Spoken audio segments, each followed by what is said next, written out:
அதுக்கு முன்னாடி ராதாகிருஷ்ணனோட உயிர் எடுக்கணும்.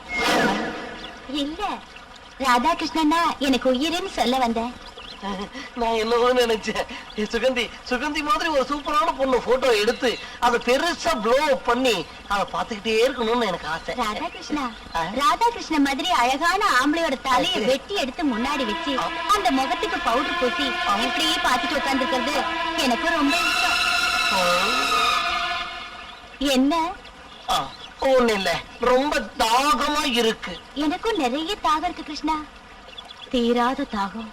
கொஞ்சம் தெரியுமா சொல்லு, உனக்கு என்ன தாகமா? ராதாகிருஷ்ணனுடைய ரத்தத்தை குடிச்சாதான் தீரும். ஆமா, கழுத்தை நெரிச்சு கொண்டு கொடல மாலையா போட்டு அந்த ரத்தத்தை குடிக்கணும்ன்ற தாகம். ஐயோ ஐயோ, நில்லுடா.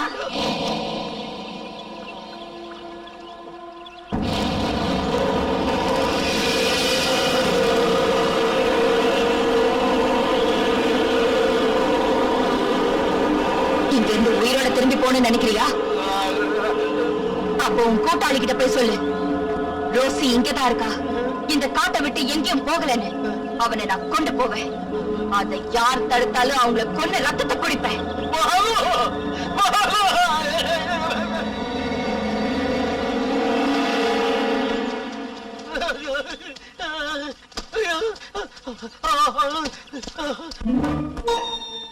அம்மா, ஒரு முயல்.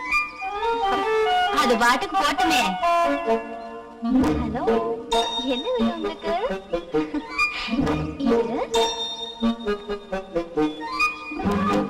அட, குழம்புக்காக வச்சிருக்கேன்.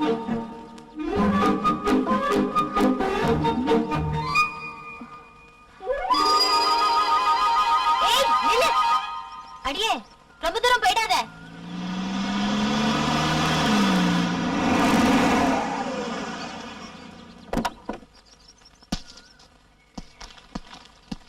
அம்மா, வந்துட்டியா? சமையலுக்கு வேண்டியதெல்லாம் வாங்கிட்டு வந்திருக்கேன். எல்லாம் கரெக்டா இருக்கான்னு செக் பண்ணிக்கங்க. என்ன இது? ஒண்ணும் இல்ல, சும்மா. என்னன்னு சொல்லு. பெருசா ஒண்ணும் இல்ல, சோப்பும் பவுடரும் சேர்ந்து. இவ்வளவு பெரிய பொட்டலமா இருக்கு, சோப்பு பவுடருங்கிற? ஆமாமா. எனக்கு தெரியாதா உன்ன? அவளுக்கு ஏதோ வாங்கியிருக்க. வழியில முல்லைப்பூவை பார்த்தேன், ஆசைப்பட்டு வாங்கிட்டு வந்தேன். இத நீங்களும் உங்க கையில கொடுத்துருங்க. இத வாங்கிக்கிறதுக்கு அவ இங்க இல்லையே. எங்க போனா? காட்டுக்குள்ள இருந்து ஒரு முயல் இங்க வந்துச்சு, அதை பிடிக்கிறதுக்காக பின்னாடியே ஓடி இருக்கா.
அஞ்சலி,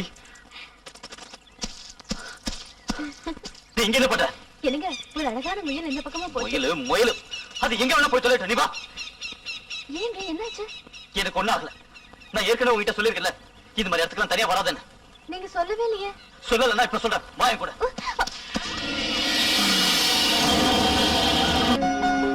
ஒவ்வொரு நேரத்துல ஒரு மாதிரி இருக்கீங்க. நீங்க இந்த மாதிரி கோவப்பட்டீங்க, நான் இங்க இருக்க மாட்டேன்.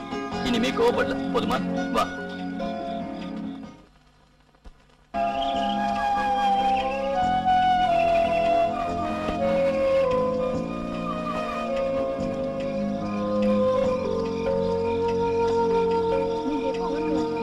போலாம்.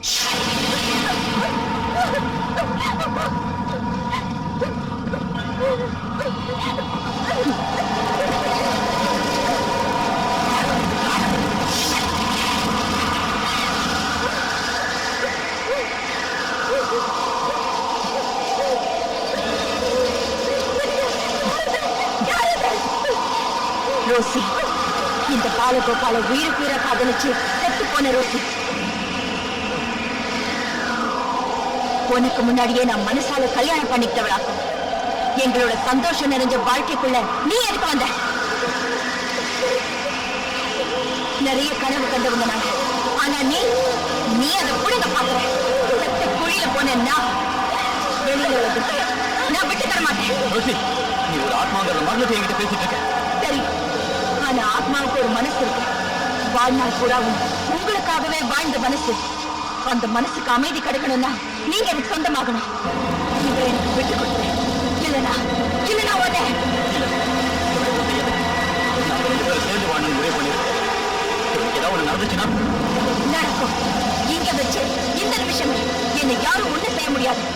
எந்த சக்தியாலையும் என்னை தடுக்க முடியாது. ரோசி, சொல்றது கேளு. வேண்டாம், பண்ணுங்க. எனக்கு இவ வேணும், இவ உயிர் வேணும்.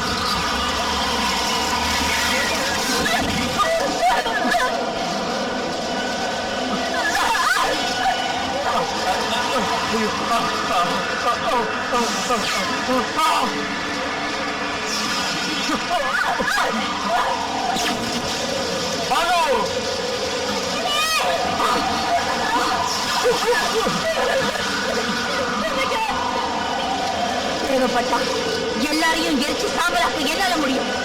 ஆனா எனக்கு வேண்டியது இவ உயிர் மட்டும்தான். இவ செத்தாதான் நீங்க எனக்கு கிடைப்பீங்க.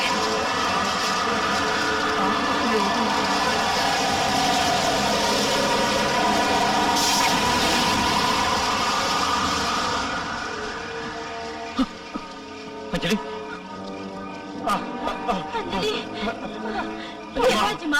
அஞ்சலி, அஞ்சலி,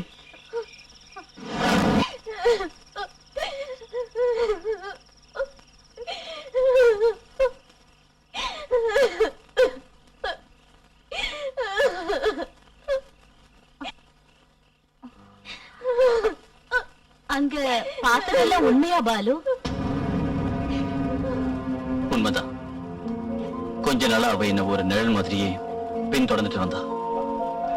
இது வரைக்கும் என்கிட்ட ஏன் இதை சொல்லல? உங்களுக்கு எல்லாம் தெரிய வேண்டாம்தான். ஆரம்பத்துல இது எனக்கு ஒரு விளையாட்டு மாதிரி தான் தோணுச்சு. ஆனா இப்போ என் பாலுவோட வாழ்க்கையில தான் நீ விளையாடணுமா? அவருக்கு ஏன் இந்த வேதனை? இதிகாசங்களும் புராணங்களும் கற்பனை இல்லைன்னு இப்ப புரிஞ்சுதா? பாலு, சொத்து சுகம் எதுவும் நமக்கு வேண்டாம். இப்பவே திரும்பி போயிடலாம், அதான் நல்லது. நாம இங்க இருந்து போறதுனால மட்டும் பிரச்சனை தீந்துராது வர்மா சார். நான் இங்க இருந்து எங்க போனாலும் ரோசியோட ஆத்மா என்ன பின்தொடரும்.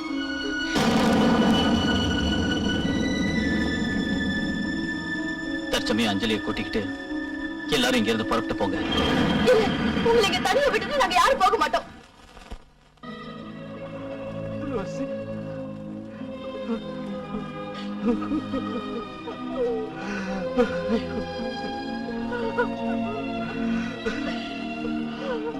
எங்க என் பொண்ணு ரோசி எங்க? இல்ல, இத நான் நம்ப மாட்டேன். என் மகளோட ஆத்மா அலையுதுன்னா எங்க? எங்களை பார்க்கறதுக்காக ஏன் இத்தனை நாள் வரல? என்னோட மகளை பார்க்கணும். எப்படி சொல்றதுன்னு எங்களுக்கு தெரியல. ஒரு பக்கம் இதை விட பெரிய தர்ம சங்கடத்துல நாங்க இருக்கோம். அஞ்சலியும் நானும் இந்த உலகத்துல சந்தோஷமா வாழணும்னா ரோசியோட ஆத்மா இந்த மாதிரி அலையறது நல்லதில்லை. என் மகளோட ஆத்மாவை விரட்டுறதுக்கு நான் யாரையும் அனுமதிக்க மாட்டேன். என்னைக்காவது ஒரு நாள் அவ இந்த வீட்டுக்கு வருவான்னு நாங்க எதிர்பார்த்து அழுதுகிட்டு இருக்கோம். இது ரொம்ப விபரீதமானது. எங்களோட இந்த அவஸ்தையை நீங்க புரிஞ்சுக்கங்க. நாங்க இவ்வளவு சொல்லி நீங்க கொஞ்சம் கூட அக்கறை இல்லாம இருக்கீங்களே. செத்து போன பொண்ணு மேல வச்சிருக்கிற மரியாதை நினைச்சு சந்தோஷப்படுறேன். அதை வெதின்னு நினைச்சு நீங்க சமாதானப்படணும். நிமிஷத்துக்கு நிமிஷம் உருகி செத்து செத்து வாழ்ற ஒரு பொண்ணு எனக்கு இருக்கா? சொல்லுங்க, உங்க எல்லாருக்காக நான் அவளை கொல்லணுமா?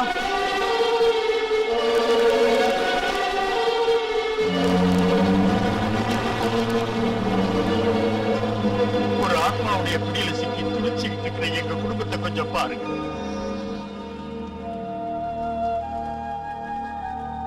மரணத்தை யாராலையும் தடுக்க முடியாது. ஆனா செத்து போனவங்களோட ஆத்மா அலையறது உண்மைன்னா அதுக்கு இந்த உலகத்துல கண்டிப்பா பரிகாரம் இருக்கும். அதை கண்டுபிடிக்க நீங்க எங்களுக்கு ஒத்துழைக்கணும். மரணம் ஆண்டவன் கிட்ட போறதுக்கு ஒரு குறுக்கு வழி. வயசு 16 60 எவ்வளவுங்கிறது அங்க கேள்வி இல்ல. பரலோகத்துல இருக்கிற அந்த ஆண்டவனோட தீர்ப்பு அது. ஃபாதர், பாவிகளை தான் ஆண்டவர் சீக்கிரத்துல கூப்பிடுவாரு. என் பொண்ணு அவ என்ன பாவம் செஞ்சா? சாமுவேல், ஆண்டவனோட வழிபாடுகள் வாழ்க்கையில துன்பம் வரும்போது மட்டும் பின்பற்றக்கூடியது இல்ல. வாழ்க்கையில என்னைக்காவது ஆண்டவனை வழிபடுறதுக்கு நீங்க வந்ததுண்டா?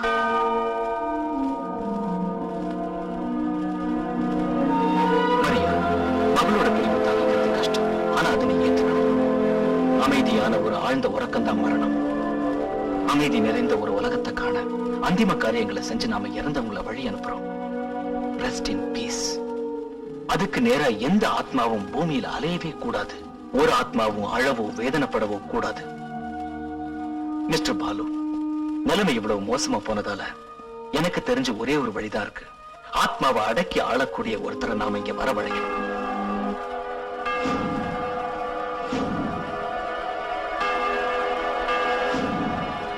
இந்த மாதிரி விஷயங்களுக்கு மிகவும் பிரசித்தி பெற்ற ஒரு ஃபாதர் இருக்கார். பிரார்த்தனைகளையும் பூஜைகளையும் கடுமையா செஞ்சு தெய்வ சக்தி அடைஞ்சு மனித குலத்துக்கே பெருமை சேர்க்கக்கூடிய ஒரு ஃபாதர். அவரால கட்டுப்படுத்த முடியாத பேயோ பிசாசோ எதுவும் இந்த பூமியில கிடையாது. அவர் இப்ப சேலத்துல இருக்கார். நாம் அவரை வரவழைக்கலாம். Father Rosario.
யாரு?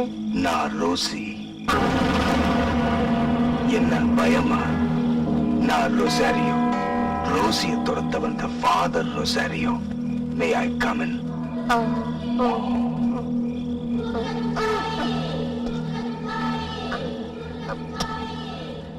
யாருக்கு? எழுந்துரு எழுந்துரு. ஏண்டா இப்படி பண்ணிக்கிட்டு கொண்டுடுவேன். நான் பேய் இல்லடா. பேய் வெளியே நிக்குது. யாரா வெளியில? உங்க அப்பா வெளியே நிக்கிறான். ஏய் மக்கு, ஒரு ஆண் பேய் நிக்குதுடா. தூக்கத்துல இருந்து எழுப்பி சாப்பிடுன்னு சொன்னா நான் சாப்பிட்டு வேண்டாம். பேய்னு மட்டும் சொல்லிடாத, நான் செத்தே விடுவேன். அதுக்கு நான் என்ன பண்றது? அந்த ரோசி பாத ட்ரெஸ்ல தாடி எல்லாம் ஒட்டிக்கிட்டு ஆம்பளை வேஷத்துல வந்து நிக்கிறா. வாட்ச்மேன், இனிமே நீ என் கூடவே தூக்குடா. எதுக்குடா? என்ன தனியா விட்டுட்டு போயிடாதுல வருமா இருக்கு. தனியா விட்டுறாதுடா.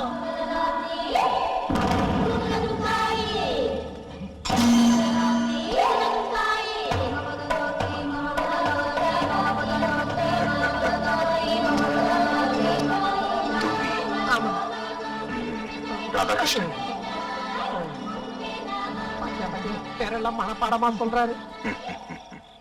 கொன்றதுக்கு முடிவாத வழக்க போட்டு உண்டல்ல, எங்களை கொண்டு போட்டு ஏன் யோசிக்கிறேன்? ராதாகிருஷ்ணன், என்னது? ஃபாதர் ரொசாரியோ, ஃபாதர் ஐசக் சொன்னவர் தானே? Yes. Oh, I'm sorry father. இவங்க தெரியாம. It's okay. நீங்க போங்க. வாங்க ஃபாதர்.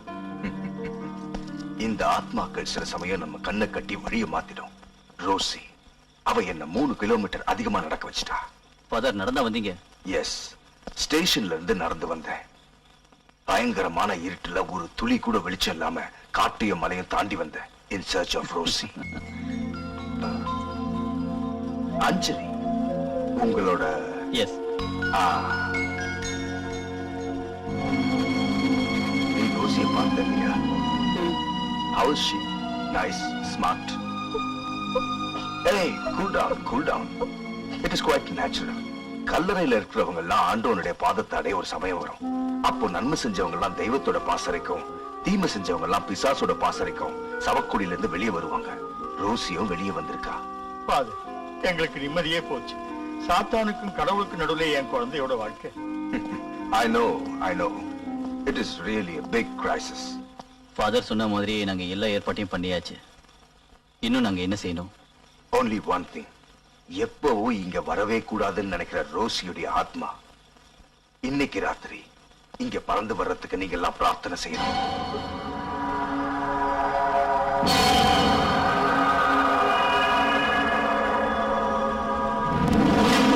இன்னைக்கு நான் அவளை பார்க்கணும். Yes, I want to see an interested and sweet lover, Rosie.